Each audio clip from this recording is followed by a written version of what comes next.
कहते हैं ना, ओम सहना ववतु सहनौ भुनक्तु सह वीर्यं करवावहै तेजस्विनावधीतमस्तु मा विद्विषावहै।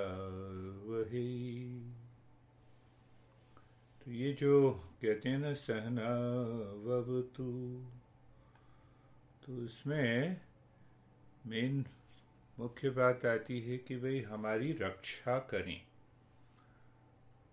पढ़ने वाले की भी रक्षा करें और पढ़ाने वाले की,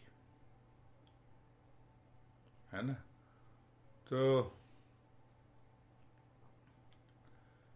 जैसे आजकल तो आ गया क्लोज सर्किट टीवी लगा, वो क्लोज सर्किट कैमरा लगा दिया, तो उससे बाहरी लोगों से हमारी रक्षा होती है, वार्निंग साइन मिल जाता है। तो उसी प्रकार थकान हो गई, कोई आवेग आ गया मन के अंदर कोई ऐसा बहुत पुरानी इच्छा है, वो पूरी नहीं हुई, तब ये मन जो है विपरीत दिशा में भागने लगता है। मन की रुचि नहीं रहती, मन कर कुछ करना नहीं चाहता, थकान का अनुभव करता है। तो इसीलिए प्रार्थना की जाती है कि किससे हमारी रक्षा करें, कि मन की इस अशुद्धियों से हमारी रक्षा करें। तो अब वो पता नहीं कहाँ से आ जाती हैं, कैसे आती हैं, किधर से संस्कारवश आ जाती हैं, उसकी चर्चा हम करते चलेंगे। तो मेन बात क्या है कि हे ईश्वर, इस मंत्र में प्रार्थना की गई है कि हे ईश्वर, मेरे मन को इन सब चीजों से आने से रक्षा करो। तो एक तो कारण ये हो गया कि मन के संस्कार हैं, कोई काम कोई इच्छा ऐसी है जो कि पूरी अभी नहीं हो रही, नहीं होती दिखाई दे रही, मन का आवेग ज़्यादा है, तो ये सब मिलकर मन को रोकते हैं। तो इसीलिए प्रार्थना है कि हे ईश्वर, मेरी रक्षा करें। सहनौ भुनक्तु, तो भुनक्तु यहाँ पर सहनौ भुनक्तु का भाव ये है कि हम सबको ईश्वर अच्छाई का रास्ता दिखाए। किसकी शरण दे? अच्छाई की शरण दे, जिससे कि हम सब मिलकर अच्छाई को अपनाएं, शांति को अपनाएं, प्रेम को अपनाएं, ज्ञान को अपनाएं। बहुत ज़्यादा कोई बड़बड़ कर रहा है तो पीछे हट जाएं, ज़्यादा एकदम बंद कर दें, दूरी रखें। बहुत ज़्यादा स्नेह दिखाता है तो फिर हम स्नेह को तो रखें, आदर करें, पर आदर के साथ साथ हम अटैच ना हो जाएं। सहवीर्यम करवावहै, तो करवावहै जो है वीर्यम की ऊर्जा हमारे अंदर हो। अब ये तीसरा कारण आ गया। देखो, तुम्हारे प्रश्न का ही उत्तर मिल रहा है कि ऊर्जा नहीं रहती, ऊर्जा महसूस नहीं होती कि भाई आज नहीं हुई, आज नहीं करें, फिर भी करते हैं। तो ईश्वर से प्रार्थना की जाती है कि हमारा उत्साह बना रहे साधना में, जिससे कि हम साधना में आगे बढ़ते रहें। तो ये बात सहवीर्यम करवावहै तेजस्विनावधीतमस्तु। एक और बात है इसमें कि हमारी जो समझने की शक्ति है वो भी बढ़े। हमारा मन और बुद्धि मिलकर काम करें, कि मन कहे कि नहीं करना है, बुद्धि कहे कि साधना करनी है, मन कहे आलस्य है, बुद्धि कहे अभी आलस्य तोड़ देते हैं। तो मन के अंदर जब ऐसा भाव आता है तब ऐसा पता हमें लगता है कि भाई ये ऊर्जा जो है ही नहीं। तो उस ऊर्जा को हम बढ़ाने के लिए क्या करते हैं कि हम कहते हैं चलो प्राणायाम कर लें, फिजिकल एक्सरसाइज कर लें, हैं? पर मेन कारण तो जो है वो मन है, मुख्य कारण मन है। चौथी बात है कि हम तेजस्विनावधीतमस्तु माँ विद्विषावहे। तो हमारी क्या है कि हम साथ मिलकर अपने अज्ञान को दूर करें, मन के इस अज्ञान को दूर करें। ये भाव है।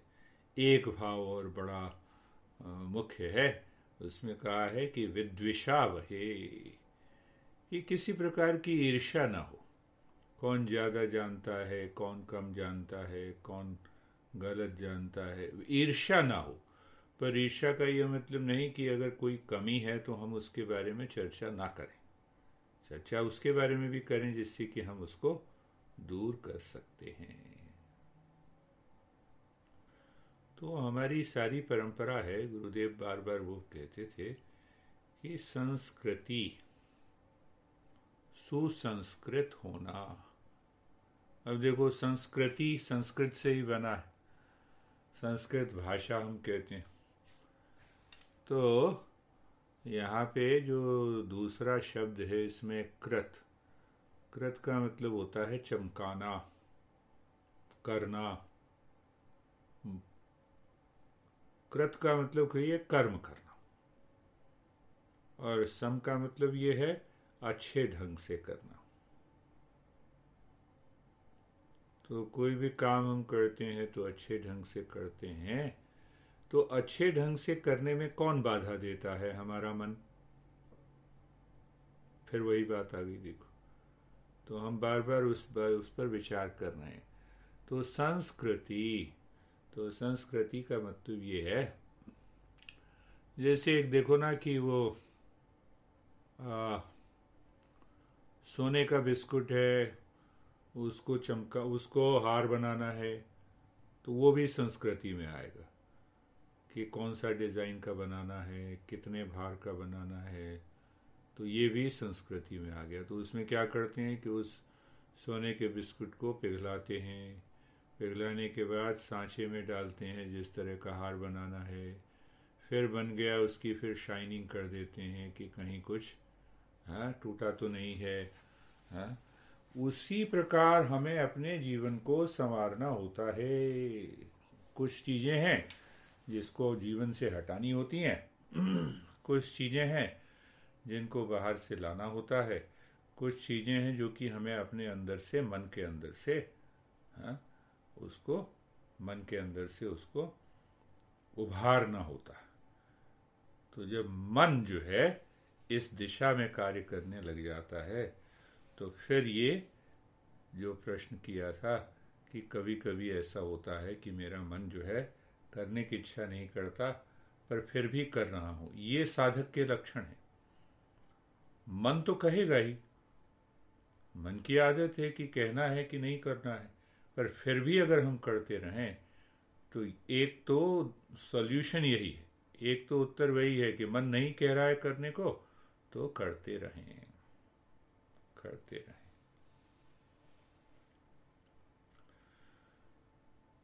तो अब इसमें एक बात और हम ध्यान रखें कि सुबह सुबह उठें, सर्वे, अब या तो सर्वेषां स्वस्तिर्भवतु, सुबह उठ के बैठ जाएं, ब्रश करके आधा एक गिलास पानी पी लें और बस बिल्कुल शांत बैठ जाएं।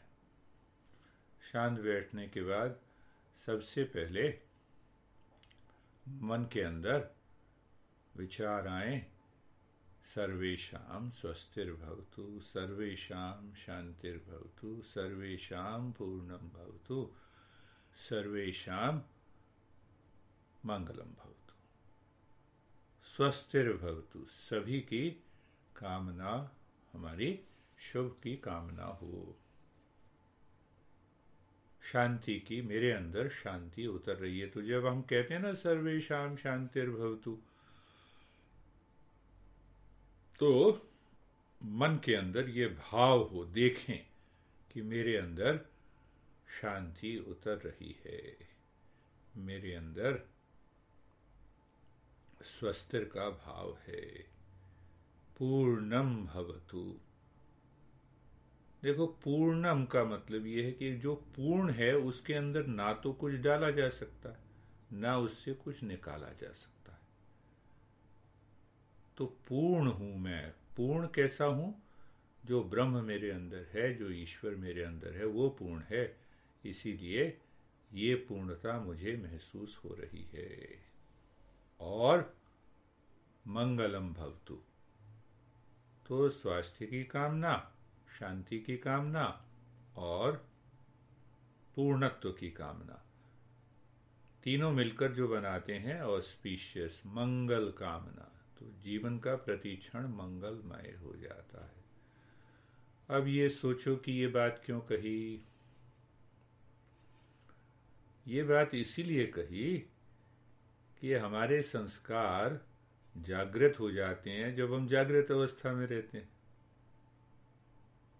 जब हम सोते हैं तो फिर ये सारे वासनाएं और संस्कार सो गए, और जैसे ही उठे तो वो भी धीरे धीरे उठने लगते हैं।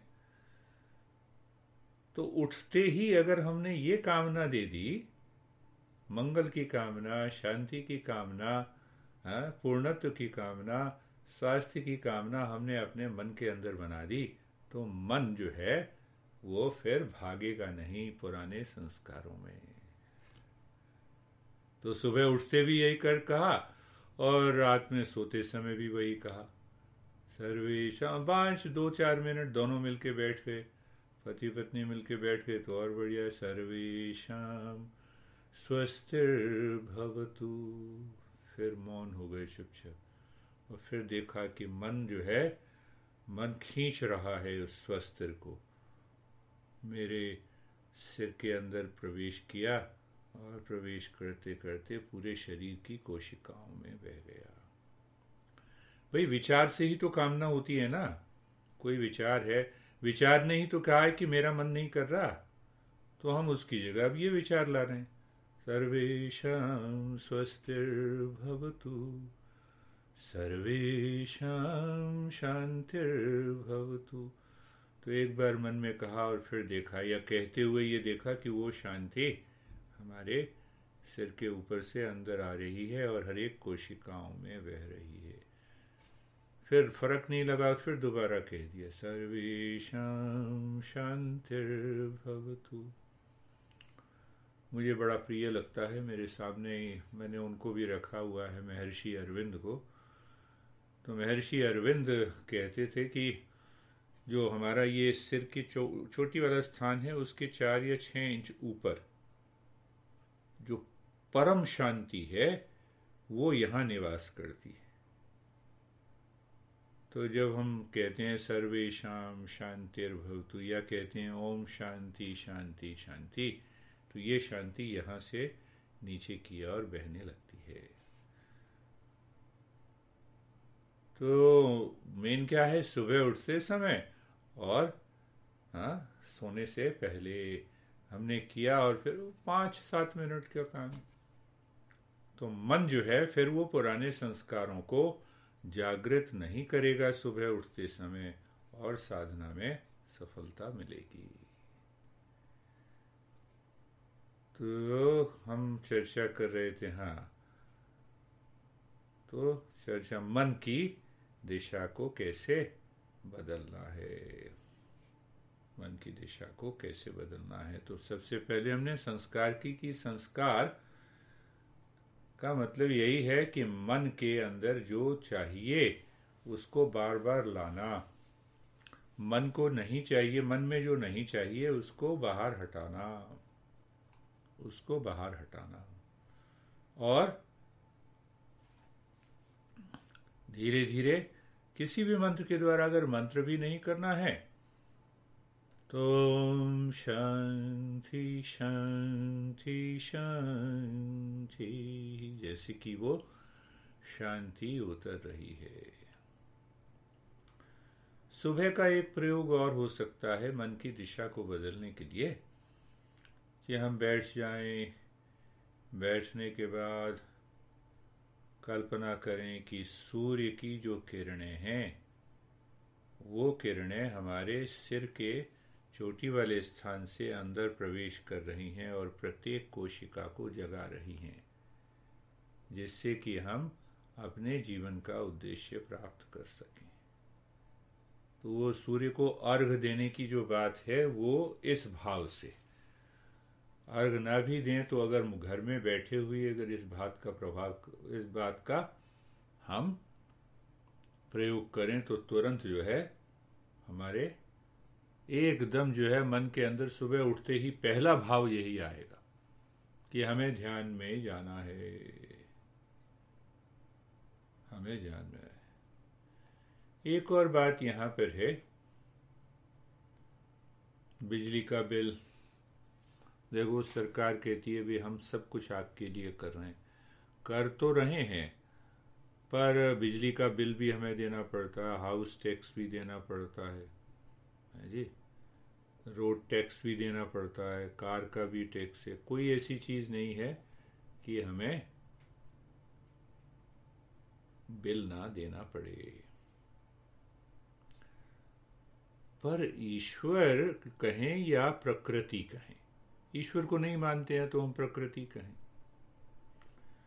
कि जिस जगह जिस पृथ्वी पर हम रहते हैं, पृथ्वी हमसे बिल नहीं मांगती,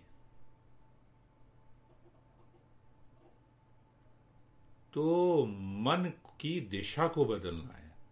क्या कि हे पृथ्वी आपका बहुत बहुत धन्यवाद। मन के अंदर हवा जो है हमसे बिल नहीं मांगती, सबके लिए हवा एक ही। मैं इतनी दूर बैठा हूं, वहां तुम इतनी दूर बैठे हो, पृथ्वी एक ही है, हवा एक ही है, आकाश एक ही है, अग्नि एक ही है, जल एक ही है। ये सब कोई भी बिल नहीं मांगते। तो मन को एक दिशा को मोड़ना है कि हे प्रकृति या ईश्वर, जो भी मन के अंदर भाव हो, ईश्वर को मानते हैं तो ईश्वर की अनुकंपा, और प्रकृति को मानते हैं तो प्रकृति को। मन देखो कि हे ईश्वर, मन के अंदर देखो अब ये भाव बैठ जाएगा कि house tax bill, electricity bill, सरकार जो है सबका बिल मांगती है, सबका टैक्स भरो। और हम प्रजातंत्र में है तो प्रजातंत्र में तो करीब कहने को है 20-25% टैक्स, पर दुनिया भर के जो टैक्स मिला लो तो कम से कम 50% टैक्स हो जाता है। पर ये टैक्स जो है इतना तो पृथ्वी मांगती है, ना हवा मांगती है, ना पानी मांगती है, ना आकाश मांगती है।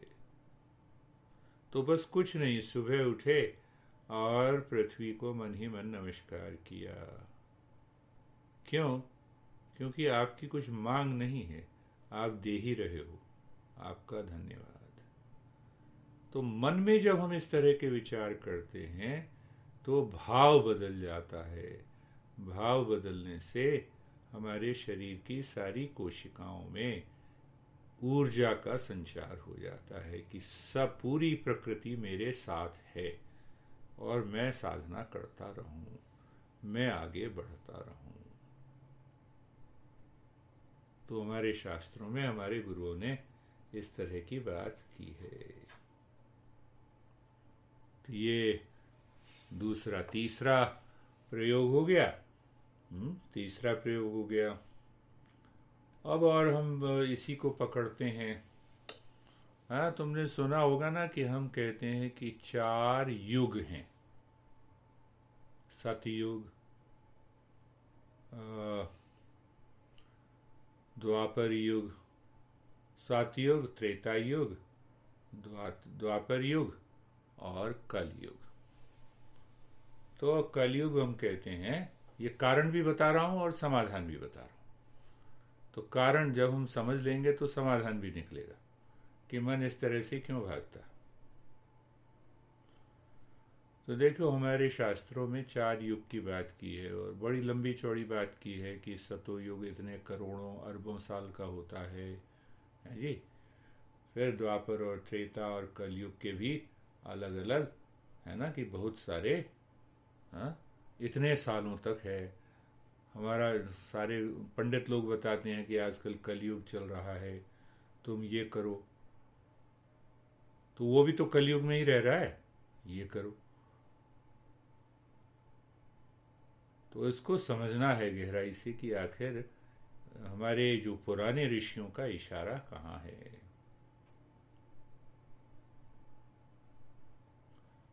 तो शास्त्र जो गुरु लोग हैं वो ये नहीं कहते कि समय जो है बाहर तो है ही, हम 20 साल के हैं, 30 साल के हैं, 40 साल के हैं, 50 साल के हैं। ये तो बाहर है ही, एक समय अंदर भी है, हमारे मन के अंदर। तो बाहर तो समय है ही और मन के अंदर भी है, मन के अंदर भी है।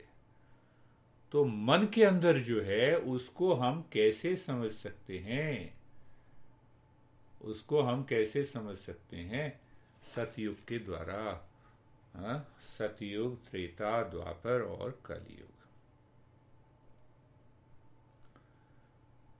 तो अब ये देखो, जिस समय हमारा मन शांत है, बुद्धि बिल्कुल अलर्ट है समझने के लिए, सतोगुण का प्रकाश मेरे मन के अंदर हो रहा है, मेरे मन के अंदर इच्छा है कि मैं और साधना करूं और योग्य बनूं, पर्सनल लाइफ में, प्रोफेशनल लाइफ में, सोशल लाइफ में। तो इसी का नाम है सतो युग। ये समझना।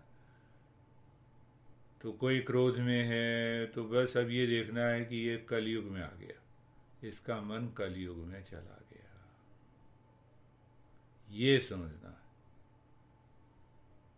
त्रेता युग का मतलब ये है कि जब मन अंदर और बाहर भागता रहता है। द्वापर युग का मतलब ये है कि जब मन के अंदर पूरी तरह से संशय भरा हुआ है, डाउट है, संशय। और संशय जो है इसके प्रति ज्यादा है कि मैं बड़ा दुखी हूं, सुखी कैसे हूं। मन जो है, वो क्या कहते हैं, तराजू की 2 भागों की तरह ऊपर नीचे डोलता रहता है। और कलयुग का केवल इतना सा मतलब है कि हमारा मन उस समय अध्यात्म में मन की शांति के बिल्कुल विरुद्ध है, वो अपोजिट जाना चाहता, बिल्कुल उसका उल्टा करना चाहता। तो वो कलयुग है। तो हमने क्या किया, अपने मन के भावनाओं को, विचारों को स्वयं से अलग करने के बाद हमने ये देखा कि इस समय हम कौन से युग में हैं। तो जो तुमने बताया उसका मतलब ही यही है कि उस समय मन कलयुग में। अच्छा अच्छा, कलयुग में आ गया, चलो। सर्वेषां शांतिर्भवतु। मन वापस आओ। नहीं आया सब, ओम शांति शांति शांति, नहीं आया। कोई भी युक्ति करें, उसी समय युक्ति करनी, 2-4 मिनट की युक्ति। हाँ, तो समय तो भागता है ना। तो अभी हम कलयुग में हैं और तुरंत हमने विचार किया, हम सतयुग में आ गए और साधना शुरू कर दी।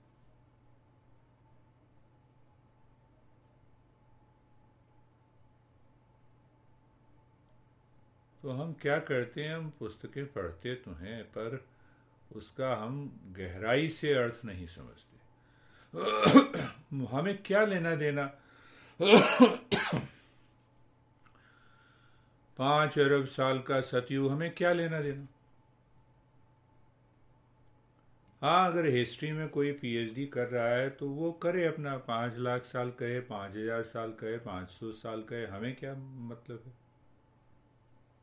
हमें क्या मतलब?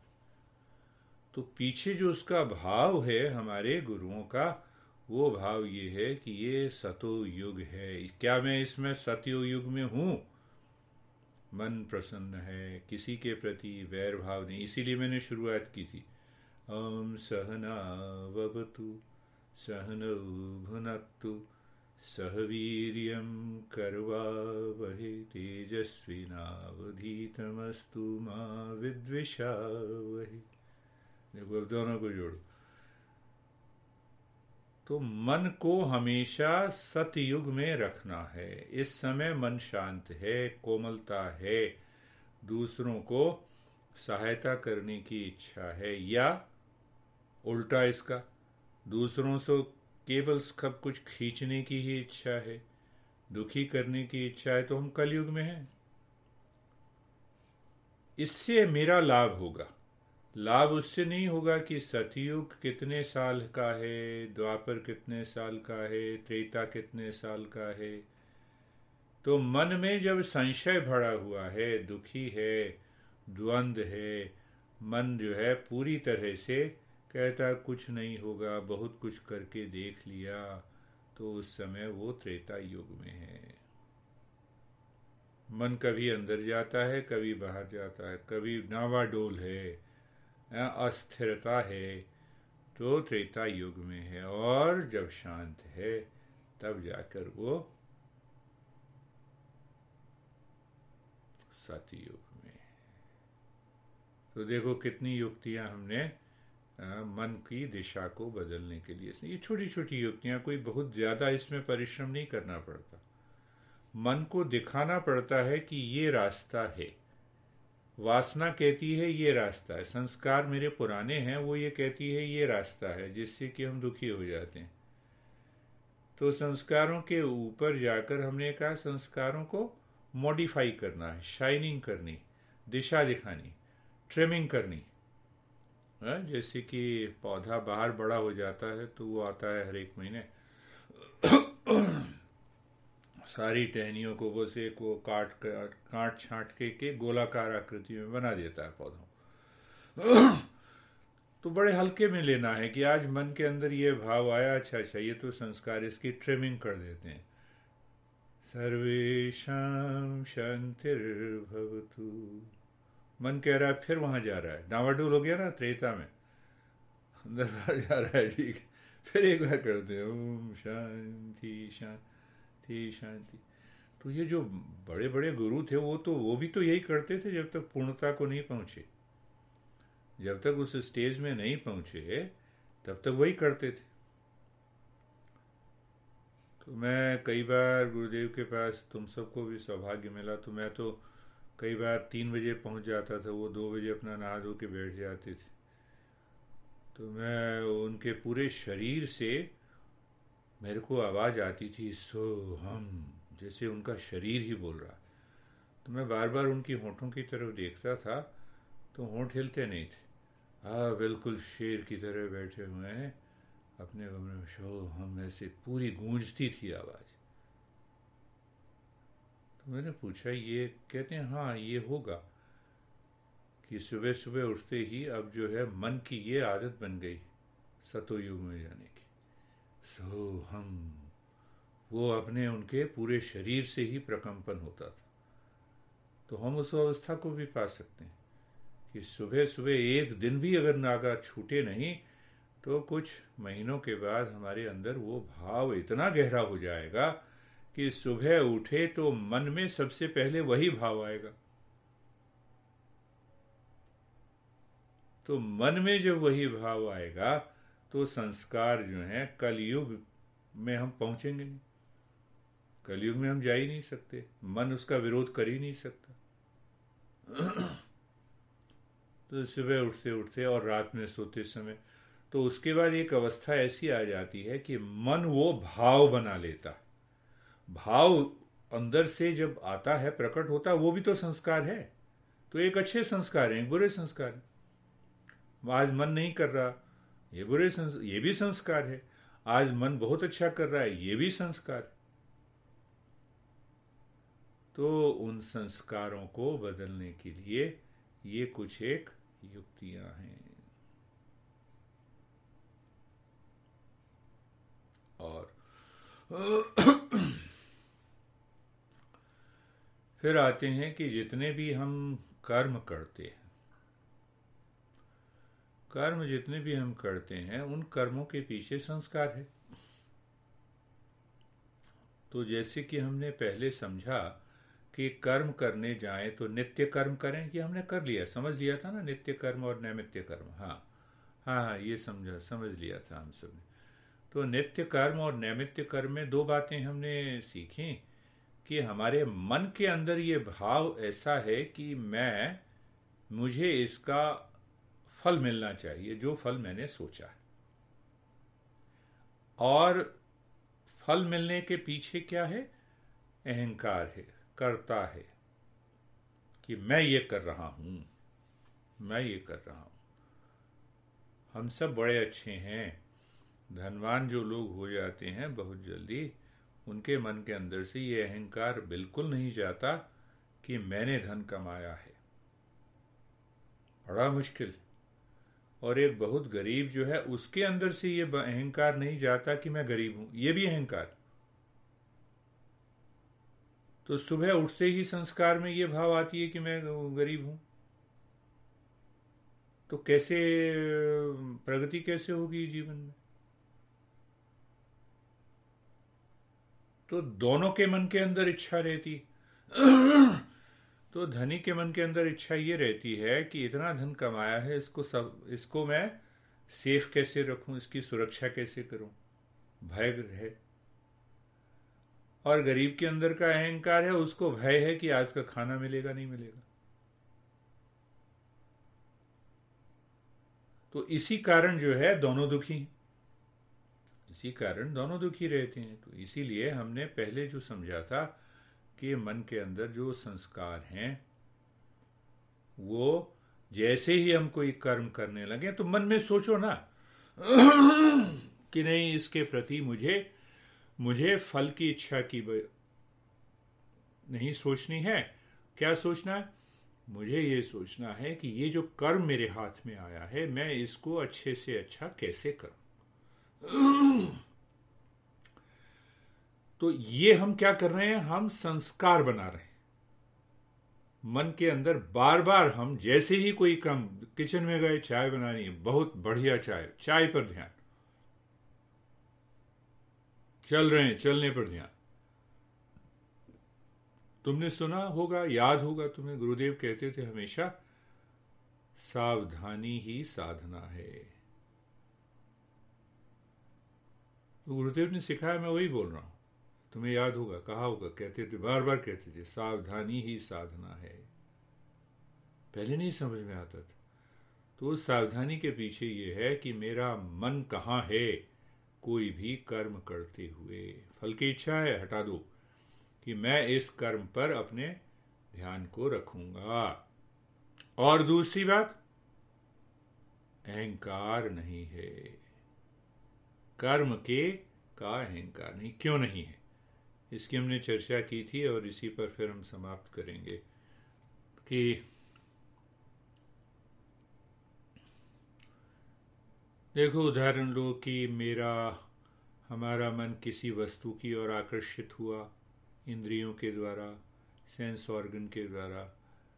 तो अब दो बातें हुई, एक तो विषय हुआ, ऑब्जेक्ट हुआ, व्यक्ति हुआ, यानी कोई सुंदर लड़की। कई बार होता होगा, अच्छा नहीं, ये लड़की सुंदर ज्यादा है, मन में आकर्षण होता है।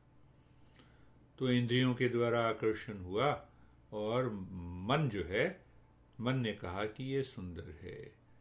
अब मन अगर उसको बार बार, उस भाव को, उस विचार को, उस आकृति के विषय में बार बार सोचे, तो आसक्ति हो गई।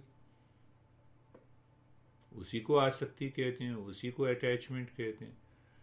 अब आसक्ति इतनी ज्यादा हो गई कि मेरे मन को उसके अलावा और कुछ नहीं दिखाई दे रहा। चाहे घड़ी है, स्त्री है, कोई भी चीज है, छोटी चीज है, बड़ी चीज है।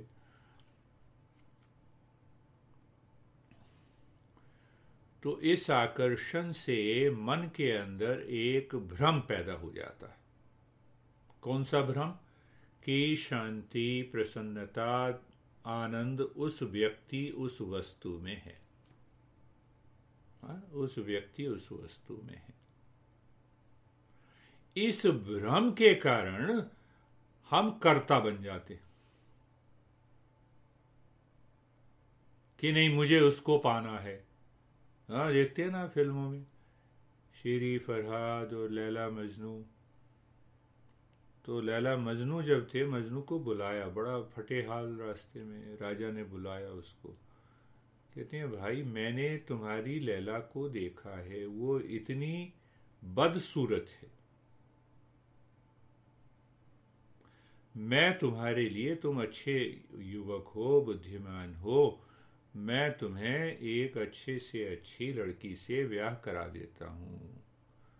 तो राजा को मजनू ने कहा कि आप मेरी आंख से देखो लैला कितनी सुंदर है। अरे आंख सुंदरता थोड़ा देखती है, आंख आसक्ति देखती ये समझना। आंख तो आसक्ति देखती है, अटैचमेंट देखती है, इसीलिए भ्रम पैदा हो गया, इसीलिए मैं मूढ़ता की अवस्था में पहुंच गया। तो मन बाहर किसी वस्तु से आकर्षित और आसक्ति अगर हो जाए तो वो मूढ़ अवस्था है। तो मेरा ये कहना कि मेरी आंख से देखो, तो मतलब ये है कि तुम पागल हो। अब यही दृष्टि बदली जा सकती है कि सब में वही है, सब में वही ईश्वर है। तो मेरी एक के प्रति आसक्ति नहीं है, मेरा सबके प्रति प्रेम है, मित्रता है, सब में वही ईश्वर है, सब में वही है। देखो आसक्ति हट गई, तो आसक्ति जब हट गई तो कर्तापन भी हट गया। तो जब सब में ही ईश्वर है, तो मेरी जो जरूरतें हैं उसको पाने के लिए मैं इच्छा करूं और कर्तापन को हटा के काम करूं।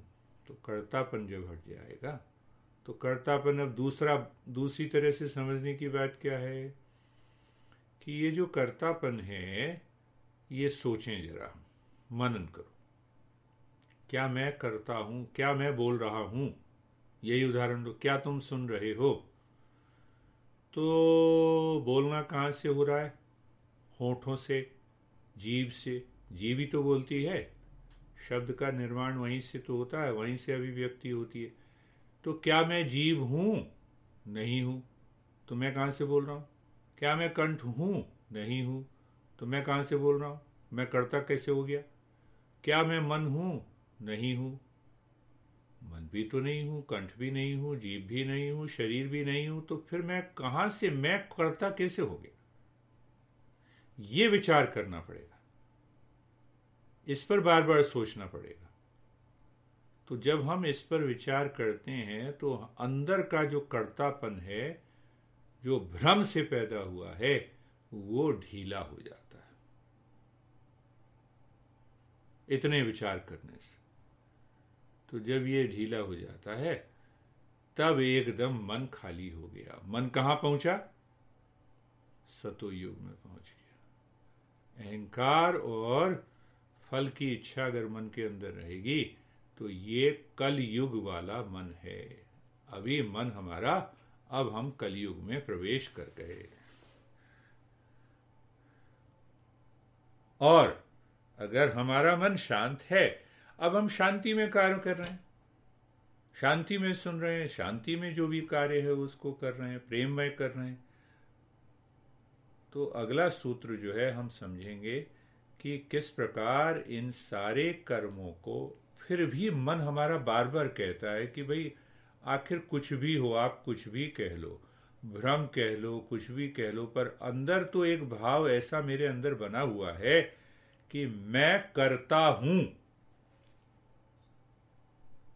तो इस कर्तापन को हटाने के लिए हमें क्या करना है? इस कर्तापन को हटाने के लिए क्या करना है? इसके बारे में हम चर्चा